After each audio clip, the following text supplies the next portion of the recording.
আমাদের বিশিষ্ট অতিথি হাফিজ ও কারি তরুণ আলোচক মোহাম্মদ মহিবুল ইসলামরে এখানে আরবি গামছা দিয়ে আদরণীয় জানাবেন অভ্যর্থনা কমিটির সম্পাদক মোহাম্মদ জিনাদানি সাহেব।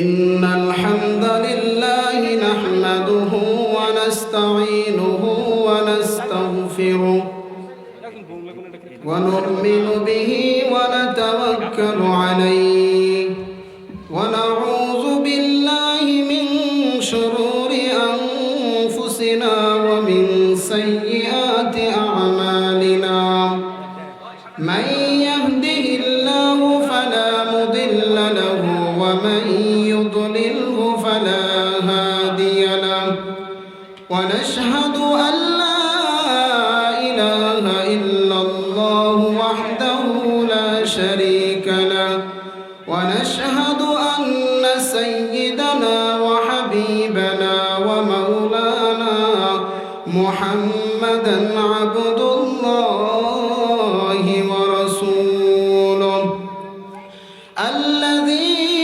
أرسله بالحق بشيرا ونذيرا وداعيا إلى الله بإذنه وسراجا منيرا أما بعد فقد قال الله تعالى في كلامه المجيد وفي فرقانه الحميد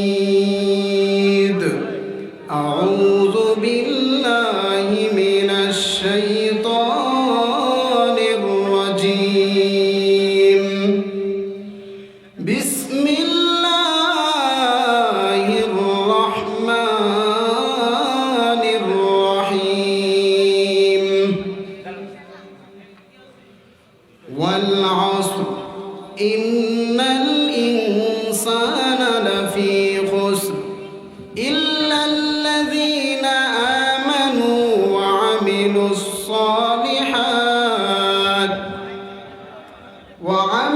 الصالحات وتواصوا بالحق وتواصوا بالصبر. قال رسول الله صلى الله عليه وسلم كل أمتي يدخلون الجنة إلا من أبى. قيل ومن يأبى يا رسول الله؟ قال من أطاعني دخل الجنة ومن عصاني فقد أبى. صدق الله مولانا العظيم وصدق رسوله النبي الحبيب الكريم ونحن على ذلك من الشاهدين والشاكرين والذاكرين والحمد لله رب العالمين. الله وملائكته يصلون على النبي يا أيها الذين آمنوا صلوا عليه وسلموا تسليما. اللهم صل على سيدنا مولانا محمد وعلى آل سيدنا مولانا محمد. চন্দ্র সূর্য গ্রহ তারা ডেকে বলে আজ আমাদের খুশি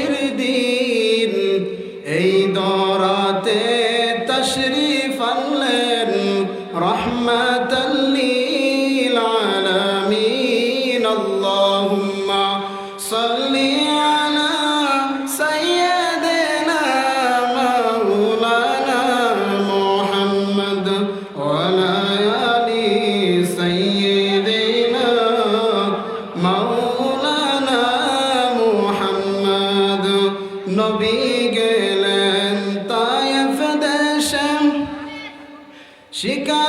শিখাইতেন কালিমা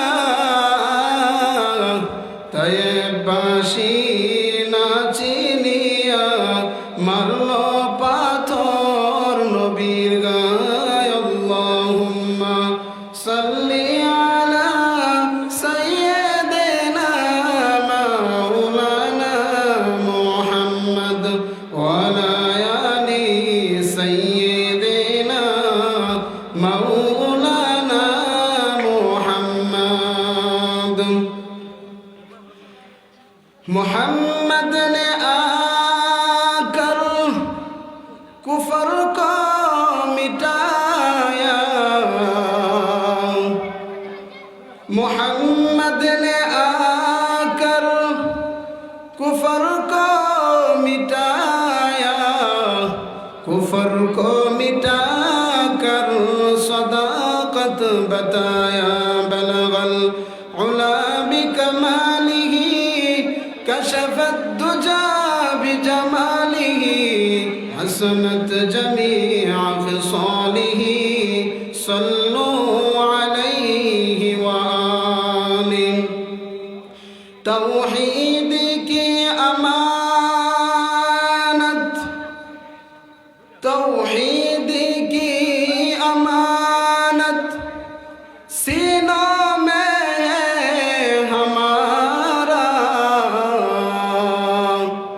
आसान ही मिटाना नामो निशा हमारा बलगल उला बिकमालिही कशफत दुजा बिजमालिही हसनत जमीअ खिसालिही सल्लु अलैहि व आलिहि तो मोहब्बत सबाई जिकिर করুন লা ইলাহা ইল্লাল্লাহ লা ইলাহা ইল্লাল্লাহ হাসবি রব্বি জাল্লাল্লাহ মা ফি কলবি গায়রুল্লাহ নূর মুহাম্মদ সাল্লাল্লাহ লা ইলাহা ইল্লাল্লাহ লা ইলাহা ইল্লাল্লাহ तू हमारे डकरे बंदा तू हमारे डाक मन बरे डकले आमाय गुना पाबी माप तू हमारे डकरे बंदा तू हमारे डाक ला इलाहा ला ilaha illallah every night and every day every night and every day never forget to say la ilaha illallah every night and every day every night and every never forget to say La ilaha illallah when walking down the street use your time and repeat and say in every heartbeat La ilaha illallah and say in every heartbeat لا إله إلا الله ذكر الله على الدعاء والابتعاد عن الحرام هم للنفس السلام لا إله إلا الله every night and every day every night and every day never forget to say La ilaha illallah to be able to defeat shaitan and his deceit for help and repeat, La ilaha illallah. Ask Allah for help and repeat, La ilaha illallah.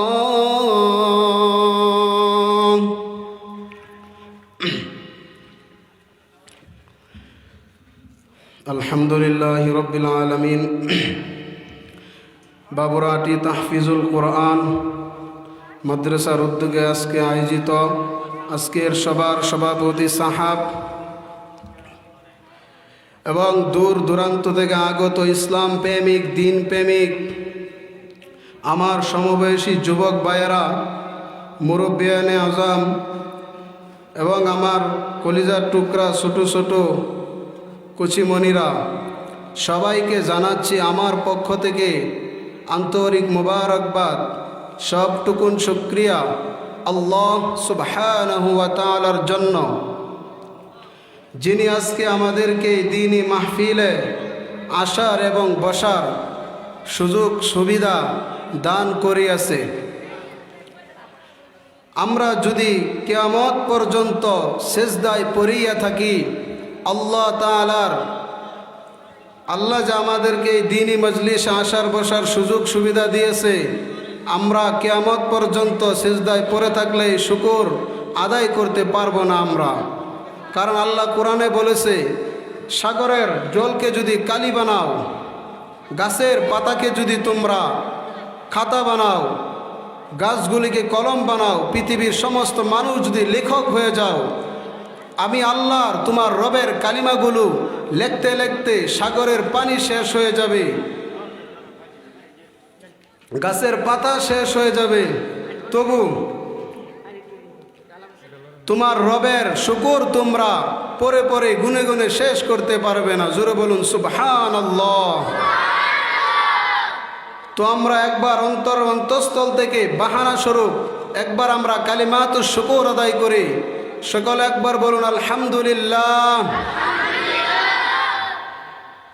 বিশ্ব মানবতার মুক্তির দূত হুজুর পাক সাল্লাল্লাহু আলাইহি ওয়াসাল্লামের উপর আমরা একবার দরুদ সালাম পাঠাই। সবাই বলুন সাল্লাল্লাহু আলাইহি ওয়াসাল্লাম। রাসূল বলেন, কোনো ব্যক্তি যদি আমার উপর একবার দরুদ পাঠায়, আল্লাহ সুবহানাহু ওয়া তাআলা তার উপরে তৎক্ষণাৎ 10টা রহমত নাজিল করে। সুবহানাল্লাহ। সুবহানাল্লাহ বললে কি ভাই আমাদের লস হবে? আমাদের লস নাই। রাসূল বলেন, মান ক্বালা সুবহানাল্লাহি ওয়া বিহামদিহি গুরিসাত লাহু নাখলাতুন ফিল জান্নাহ। সুবহানাল্লাহ। মানুষ যখন সুবহানাল্লাহ বলে, তখন আল্লাহ তাআলা জান্নাতে তার জন্য একটা খেজুরের বাগান লাগাইয়া দেয়। সুবহানাল্লাহ। একটি খেজুরের গাছ লাগাইয়া দেয়। তো আমি আমার খুতবার শুরুতে ছোট্ট একটি সূরা তেলাওয়াত করেছি। সূরাটির নাম হচ্ছে সূরাতুল আসর। কি ভাই? সূরাতুল আসর। আল্লাহ সুবহানাহু ওয়া তাআলা যদি তৌফিক ভিক্ষা আমাকে দান করেন, আপনারা দোয়া করবেন যে ছোট্ট সূরাটিকে সামনে রেখে রাসূলের অগণিত হাদিস থেকে একটি হাদিস তেলাওয়াত করেছি। আল্লাহ তাআলা যেন হাদিস এবং এই কোরআনের সূরাটাকে সামনে রেখে কিছু আলোচনা করার তৌফিক হিম্মত ভিক্ষা আল্লাহ যেন দান করে। সবাই বলুন আমিন।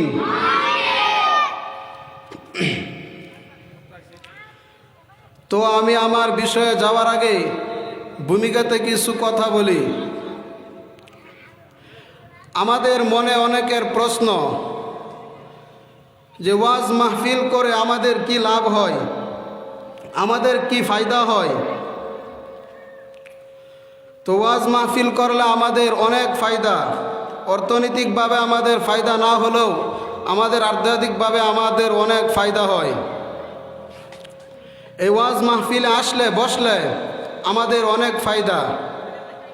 আল্লাহ কোরআনে বলেন,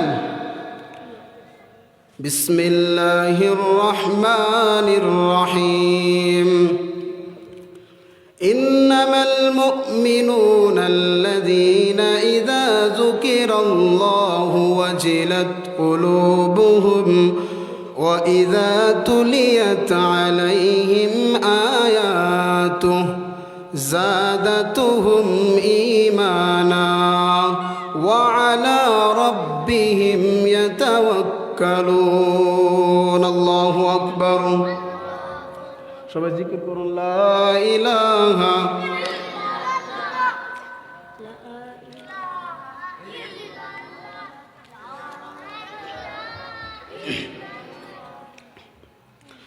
আল্লাহ রাব্বুল আলামিন বলেন মুমিন তো তারাই যখন তাদের সম্মুখে আমি আল্লাহর জিকির করা হয়, আমি আল্লাহর কোরআন তেলাওয়াত করা হয়, তখন তাদের ঈমানটা বাড়িয়া যায়। আর তাদের কলব আমি আল্লাহর নাম শোনার সঙ্গে সঙ্গে তাদের কলবগুলি কেঁপে ওঠে। সুবহানাল্লাহ। আল্লাহ বলেন ওয়া আলা রাব্বিহিম ইয়াতাওয়াক্কালুন, তারা আমি আল্লাহর উপরে ভরসা করে। তারা ছেলের উপরও ভরসা করে না, তারা মেয়ের উপরও ভরসা করে না, তারা রাষ্ট্রের উপরে ভরসা করে না, সরকারের উপরে ভরসা করে না। ওয়া আলা রাব্বিহিম ইয়াতাওয়াক্কালুন, তারা একমাত্র আমি আল্লাহর উপরেই ভরসা করে। সুবহানাল্লাহ। রাসূলুল্লাহ সাল্লাল্লাহু আলাইহি ওয়াসাল্লাম বলেন قال رسول الله صلى الله عليه وسلم لا يقعد قوم يذكرون الله إلا حفتهم الملائكة وغشيتهم الرحمة ونزلت عليهم السكينة وذكرهم الله في من عنده। রাসূল সাল্লাল্লাহু আলাইহি সাল্লাম বলেন যখন কোনো সম্প্রদায় আল্লাহ তাআলার জিকিরে মশগুল হয়ে যায়, আল্লাহ তাআলাকে স্মরণ করার জন্য বসে যায়, আল্লাহ তাআলা ফেরেশতাদেরকে ডাক দেয়া বলে ও ফেরেশতারা তোমরা জলদি করে যাও। কারা এই ময়দানে কোরআনের বয়ান করে, কারা আমার জিকির করে, জলদি করে যাও। আল্লাহর ওয়ার্ডার পাইয়া রহমতের ফেরেশতারা এই মজলিসের চতুর্দিকে বেষ্টন করিয়া দাঁড়ায়, চতুর্দিকে বেষ্টন করিয়া দাঁড়াইয়া একজনের কাঁধের উপর আর একজনের পা, এইভাবে দাঁড়াইতে দাঁড়াইতে আল্লাহর আরশ পর্যন্ত চলে যায়। আল্লাহ বলে ও ফেরেশতারা তোমরা কোথায় গিয়েছিলে? ফেরেশতারা বলে আল্লাহ ওই যে মাদ্রাসার ময়দানে, মাদ্রাসার মাহফিলে তোমার কিছু বান্দারা তোমাকে পাওয়ার জন্য ওই ময়দানে ঠান্ডাকে উপেক্ষা করে বসে আছে। আল্লাহ বলে ও ফেরেশতার দল আমার বান্দাদের কি থাকার জায়গা নাই? আমার বান্দাদের কি ঘর নাই, ল্যাব নাই, তোষক নাই? ফেরেশতারা বলে আল্লাহ তোমার বান্দাদের বাড়ি ঘরের অভাব নাই, তোমার বান্দাদের আরামের বিছানার অভাব নাই, এই ঠান্ডার ভিতরে বসে রয়েছে মালিক। আল্লাহ বলে কেন বসে রয়েছে? ফেরেশতারা বলে আল্লাহ তোমাকে পাওয়ার জন্য, আল্লাহ তোমার জান্নাতের আশায়, তোমার জাহান্নাম থেকে মুক্তির আশায়। আল্লাহ বলে ও ফেরেশতারা তোমরা সাক্ষী হয়ে যাও, যারা আমি আল্লাহকে দেখে নাই, যারা আমি আল্লাহর জান্নাত জাহান্নাম দেখে নাই, আমি আল্লাহকে পাওয়ার জন্য এই ময়দানে ঠান্ডার ভিতরে বসে রয়েছে। ও ফেরেশতারা রে তোমরা সাক্ষী হয়ে যাও, আমি আল্লাহ তাদের জিন্দিগির গুনাহগুলি মাফ করিয়া দিলাম। সুবহানাল্লাহ। গুনাহ মাফ হয়ে যায় বলতে বান্দার সগীরা গুনাহগুলি মাফ হয়ে যায়। ইমাম কুরতুবী রহমাতুল্লাহ আলাইহি বলেন বান্দা তো শুধুমাত্র সগীরা গুনাহই করে না, বান্দা তো সেকেন্ডে সেকেন্ডে কবিরা গুনাহ করিয়া ফেলে। বান্দা মিথ্যা কথা বলা কবিরা গুনাহ, অন্যের হক নষ্ট করা কবিরা গুনাহ, গান শোনা কবিরা গুনাহ, অন্যের গীবত করা কবিরা গুনাহ। বান্দা তো সেকেন্ডে সেকেন্ডে কবিরা গুনাহ করিয়া ফেলে। ইমাম কুরতুবী বলেন কোন কোনো বান্দা যদি মজলিসে শুরু থেকে নিয়ে শেষ পর্যন্ত যদি বসে যায়, শেষ পর্যন্ত যদি বসিয়া আল্লাহ তাআলার কাছে আখিরি মোনাজাতে যদি দুইটা ফুটা চোখের পানি ছেড়ে দেয়, আল্লাহ বলে আমার এক নাম রহমান, আমার এক নাম গফফার। আমি আল্লাহ যত বড় গো, আমি আল্লাহর দয়াও তত বড়, আমি আল্লাহ যত বড়, আমি আল্লাহর আযাব ও গজব তত বড়। আমি আল্লাহকে তোমরা কেউ নরম করতে পারবা না।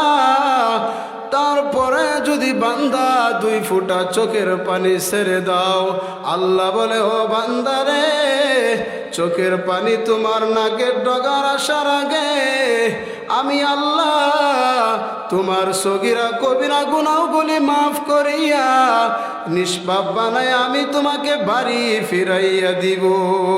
সুবহানাল্লাহ। ইয়া ইলাহি তো মেরা মাবুদ হ্যায়, ইয়া ইলাহি তো মেরা মাশুক হ্যায়। अल्लाह अल्लाह क्या मुबारक नाम है, अल्लाह अल्लाह आशिकों का काम है। अल्लाहु अकबर। চোখের পানির অনেক দাম। আল্লাহ কোরআনে বলেন ফালইয়াযহাকু কালিলাও ওয়ালইয়াবকু কাসীরা। বান্দা কম হাসো, বেশি বেশি কান্না করো। চোখের পানির কত দাম। ওই হাসরের ময়দানে যখন জাহান্নাম যখন গুনাহগারের দিকে আসতে থাকবে, জাহান্নাম যখন আওয়াজ দিবে, বিকট আওয়াজ, জাহান্নাম যখন আসতে থাকবে, আল্লাহর নবী বলবে আল্লাহ এই জাহান্নামকে তুমি ফিরাও, জাহান্নামকে ফিরাও গো আল্লাহ। তখন 70,000 ফেরেশতা জাহান্নামকে টানিয়া ধরিয়া রাখবে, জাহান্নামকে রাখতে পারে না, জাহান্নাম দৌড়ায় আসতেছে। এমন সময় আমার আল্লাহ আমার নবীর হাতে একটু পানি দিয়ে বলবে হাবিব পানিটা জাহান্নামের গায়ে ছিটায়া দাও। যখন আমার নবী হাতে পানিটা নিয়া ওই জাহান্নামের গায়ে ছিটা মারবে, তৎক্ষণাৎ জাহান্নাম দ্রুত গতিতে দৌড়ায়া পলাইতে থাকবে। আমার নবী বলবে আল্লাহ এটা আমার কাছে তুমি কিসের পানি দিলা? এটা কি জমজমের পানি, নাকি আবে হায়াতের পানি, নাকি কাউসারের পানি, নাকি সমুদ্রের পানি গো আল্লাহ? আমার আল্লাহ বলে ও নবী গো, এটা জান্নাতে, এটা আবে হায়াতের পানিও না, এটা কাউসারের পানিও না, এটা জমজমের পানিও না, এটা হলো তোমার আমার বান্দার গুনাহগারদের চোখের পানি গো নবী। আমার বান্দারা সারাদিন কাজ করিয়া, সারাদিন রিক্সা চালাইয়া, ঠেলা চালাইয়া, সারাদিন খেতে কামারে কাজ করিয়া, ওই যে যখন আরামের বিছনার মধ্যে ঘুমাইতে যাইতো, রাত্র যখন গভীর হইতো গো, আমার বান্দারা বিছনায় পিঠ লাগাইতো না। আমার বান্দারা উঠিয়া চোখের পানি সারিয়া কান্ত আল্লাহ গো, আমার মতন গুনাহগার এই জমিনে আর নাই, আমার মতন জাহান্নামের আসামি আর নাই। নবী এই পানিগুলি আমার বান্দার চোখের পানি গো নবী। সুবহানাল্লাহ। চোখের পানির অনেক দাম, অনেক দাম। আল্লাহ আমাদেরকে তুমি কান্নাওয়ালা চক্ষু দান করো, সবাই বলুন আমিন। আমাদেরকে আখিরাতের ফিকিরওয়ালা কলব দান করো, সবাই বলুন আমিন। সবাই একটু জিকির করুন লা ইলাহা ইল্লাল্লাহ।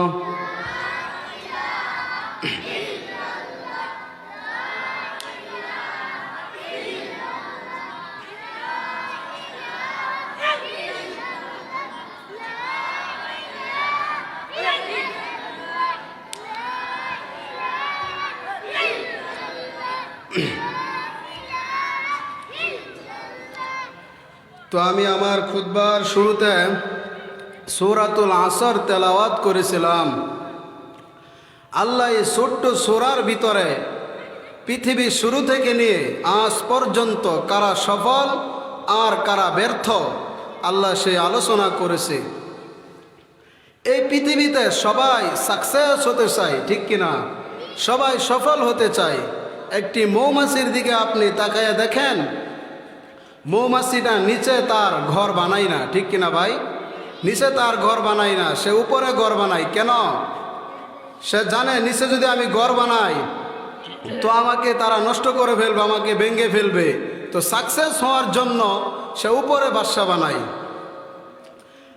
একটা কুকুর যখন বাচ্চা জন্ম দেয় দেখবেন রাস্তার কিনারে থাকে না, সে একটি জায়গায় যায়, যেই জায়গাতে তারা কেউ দেখতে পারে না, নিরিবিলি একটা জায়গায় যায়, ঠিক কিনা?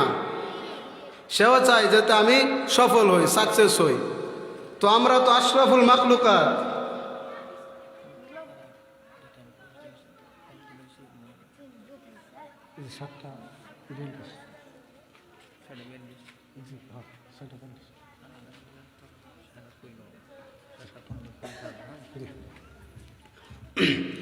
সেও সফল হতে চায়, ঠিক কিনা? সফলতার স্তরে সবাই পৌঁছতে চায়। তো আমরা তো আশরাফুল মাখলুকাত, আমরা আল্লাহর সর্বশ্রেষ্ঠ জাতি, ঠিক কিনা?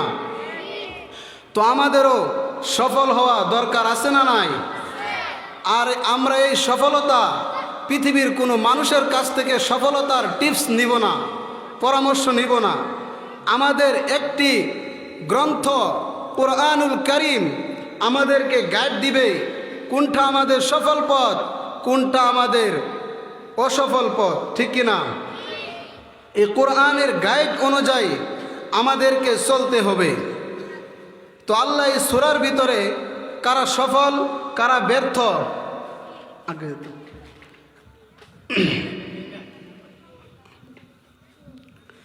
কারা সফল কারা ব্যর্থ এই আলোচনা করেছে আল্লাহ।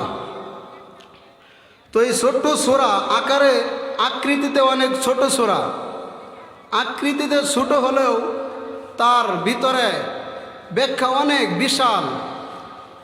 চার মাযহাবের একজন ইমাম শাফিঈ রহমাতুল্লাহ আলাই লিখেছে, আল্লাহ যদি কুরআনুল কারীমের অন্য সূরা নাজিল না করে জাস্ট সূরা আসর নাজিল করতেন, তো মানুষের সফল হওয়ার জন্য, মানুষ জান্নাতি হওয়ার জন্য এই ছোট্ট সূরাটিকে যদি আমল করত, মানুষের জন্য যথেষ্ট হয়ে যেত। সুবহানাল্লাহ। এই সূরার অনেক দাম।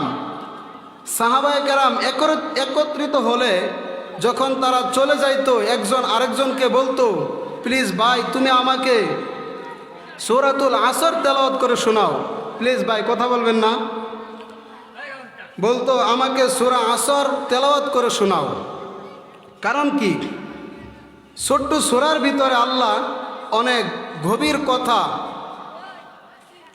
অনেক বড় কথা আল্লাহ ছোট্ট সূরার ভিতরে ঢুকাইয়া দিছে। তো তারা যখন চলে যাইতো, তাদের ইন্টেলিজেন্ট কোশ্চেন তাদের মাথা এটা থাকতো যে এই সূরাটা শোনার পরে যে আমি এইটা করলে আমি সাকসেস, এইটা করলে আমি ব্যর্থ। তো এই ছোট্ট সূরার ভিতরে আল্লাহ তাআলা কসম করেছে, ওয়াল আসর, আল্লাহ তাআলা ওয়াও দিয়ে কসম করেছে। এই ওয়াওটাকে বলা হয় ওয়াও আল কাসমিয়া, ওয়াওয়ের কসমের জন্য ওয়াও। আল্লাহ তাআলা কসম করলেন ওয়াল আসর, সময়ের শপথ। আল্লাহ তাআলা কেন কসম করলেন? আমরা দেখি, আমরা যখন কসম করি কোনো কথাকে বিশ্বাসের সর্বোচ্চ মানদণ্ডে নেওয়ার জন্য আমরা কসম করি, ঠিক কিনা? তো আল্লাহ যে কোরআনে কসম করলেন, কেন করলেন? কোরআনে কি কোনো ভুল আছে ভাই? কোরআনে কোনো ভুল আছে? কোনো সন্দেহ আছে? কোরআন যখন আপনি স্টাডি করবেন, যখন আরম্ভ করবেন, কুরআনুল কারীমের 2 নম্বর সূরাতে আল্লাহ বলেছে,